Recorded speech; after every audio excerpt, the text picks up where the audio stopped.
Party Chairman, Secretary General, our brothers and sisters from NTUC, fellow comrades, a very good morning to all of you. Now, at the outset, let me first say I am grateful for this opportunity to have this conversation with all of you. And when I was thinking about what to speak about, the line or phrase, "we first," came to mind.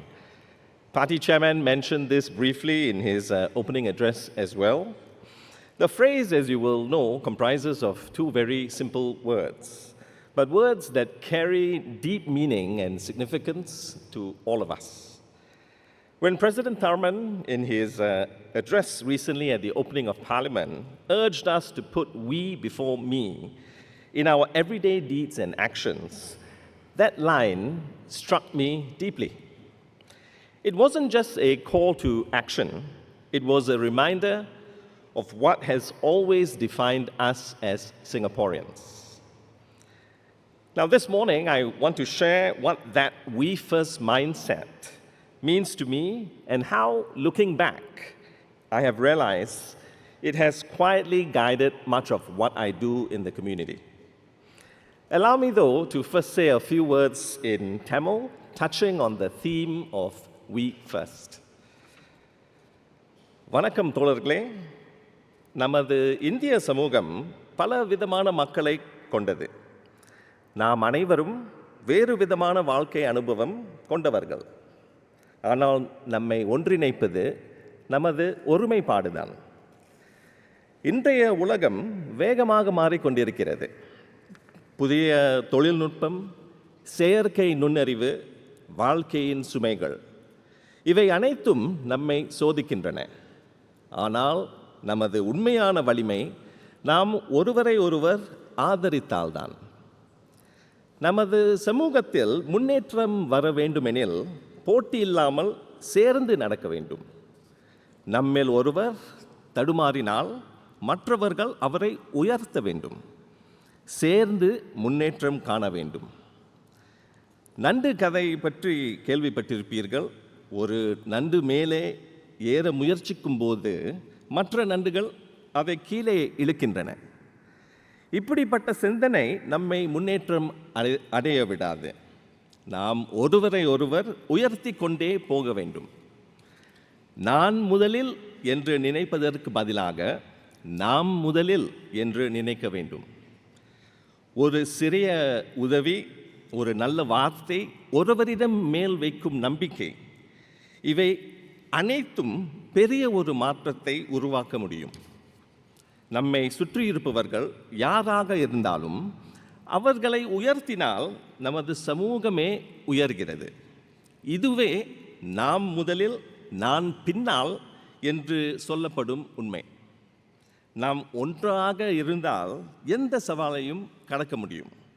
ஏனெனில் நமது வலிமை நமது ஒருமைப்பாடு. நன்றி.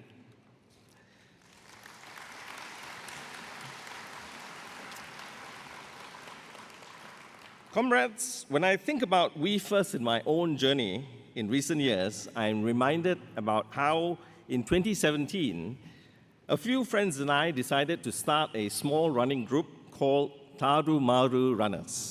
Now, Thaarumaaru is a Tamil word which means simply brilliant, but also means anyhow, as we would say colloquially. That group began simply, just a few of us trying to get back into shape, keeping each other accountable. But one small idea grew into something much bigger. Today, there are over 1,800 of us interacting on our Facebook page, a genuine ground-up movement that brings people from all walks of life together.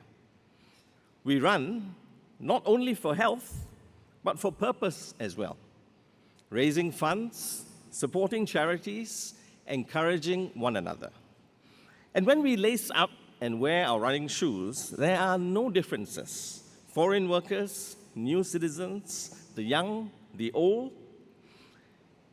One of our regular runners is a migrant worker, and he once told me he feels like he's found a family in us, thousands of miles away from his village in India. He joins us regularly for our weekend runs post-work, and we welcome him all the same because, quite simply, running unites us.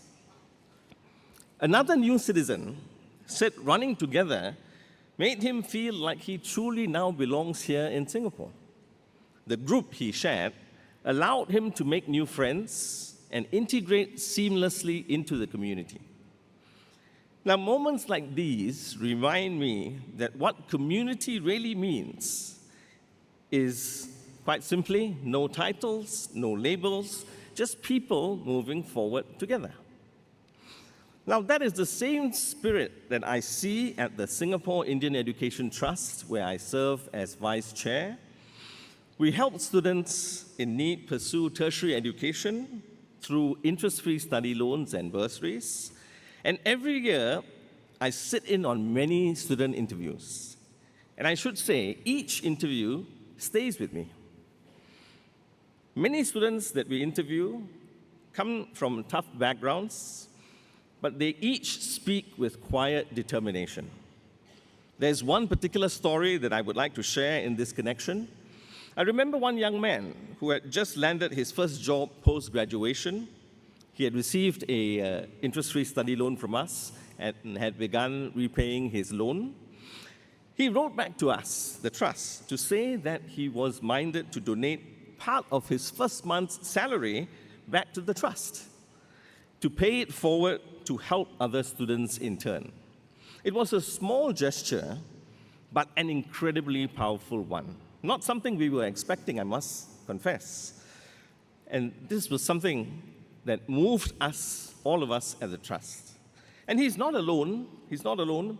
We've had former recipients come back as donors, giving funds to the Trust. And there's even one who's now currently serving on our management committee as well. I think this is what keeps this work that we do extremely meaningful, seeing those once helped become helpers themselves. At the Hindu Endowments Board ashram, a halfway house, the work is different and often difficult. We help residents who are trying to rebuild their lives after incarceration. Now, rehabilitation is never easy. It takes time, coordination, and compassion, working with prisons, with families, and with the individuals themselves. But when you see someone regain dignity, reconnect with their loved ones, and find steady work again, that moment makes it all worthwhile. Sometimes these residents, all they need is someone to believe in them. Next, through Agam Theatre Lab, a theatre company and an IPC charity that I serve on, I've seen how art can transcend boundaries. When people share stories, laugh together, or simply listen, something changes. I should share that earlier this year, Agam Theatre won a Straits Times Live Theatre Award. But the real success isn't recognition such as this. It's the connections forged, people of different backgrounds coming together through the arts, understanding one another a little more. Now, looking back, I realized that this idea of we first has been the quiet thread through all of these experiences of mine. Whether on a running track, on a park connector, in a student interview, inside a halfway house, or on a performing stage, it's all about the same thing. People standing together, lifting one another up. My experiences have taught me something simple. We First is not about big slogans. It is about small, everyday choices we make. When we check in on a neighbor, help a colleague who's struggling at work, or simply listen before we speak, these small acts, comrades, do not make headlines, but they bind and hold this country that we hold dear together. Now, race has been a topic in the news in recent times. I should say, as a minority Singaporean, I sometimes see things through more than one lens. But emphatically, I must say this, I have never felt apart. And it is because this country has always made space for voices like mine, not merely as token, but as trust. This, comrades, is we first, everyone included, everyone responsible.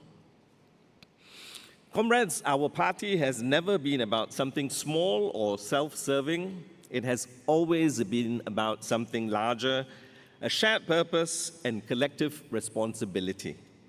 And this is why I believe that when each of us truly puts we before me in our branches, in our workplaces, and in our daily lives, no challenge will divide us, no change will defeat us.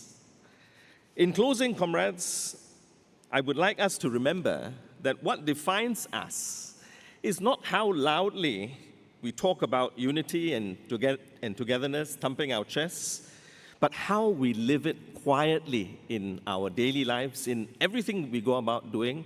I think that's what makes all the difference.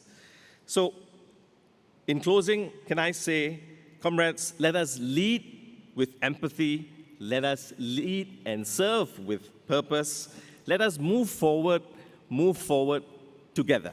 Thank you.